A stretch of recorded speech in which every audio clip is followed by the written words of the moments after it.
નમસ્કાર મિત્રો, દક્ષિણ ગુજરાતના દરિયાપટ્ટી વિસ્તારમાં એક બહોળા પ્રમાણમાં ભેજનો શિયર ઝોન સર્જાયેલો છે, જેને કારણે દક્ષિણ ગુજરાતના અલગ અલગ વિસ્તારોમાં ધોધમાર વરસાદ પડી રહ્યો છે અને આજે પણ દક્ષિણ ગુજરાતના અલગ અલગ વિસ્તારોમાં ભારે વરસાદ જોવા મળ્યો હતો। ત્યારે મિત્રો, તમે જે વરસાદ જોઈ રહ્યા છો તે સુરતનો છે।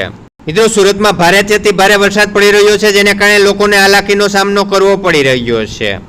તેમજ અરબી સમુદ્રમાં એક સિસ્ટમ બનવા જઈ રહી છે અને આ સિસ્ટમને કારણે આવતી 9 તારીખથી ગુજરાતમાં સાર્વત્રિક વરસાદનો પણ એક રાઉન્ડ જોવા મળશે અને તેની માહિતી પણ અમે આગાહીના માધ્યમથી ટૂંક જ સમયમાં આપીશું। તો મિત્રો, સુરતમાં પડેલા વરસાદનો વિડીયો બતાવું તે પહેલા આવી જ રીતે હવામાનના પડેપડના તાજા સમાચાર દરરોજ તમારા મોબાઈલમાં મળતા રહે માટે નીચે આપેલ કાળું સબસ્ક્રાઇબનું બટન દબાવી ચેનલને સબસ્ક્રાઇબ કરી લેજો।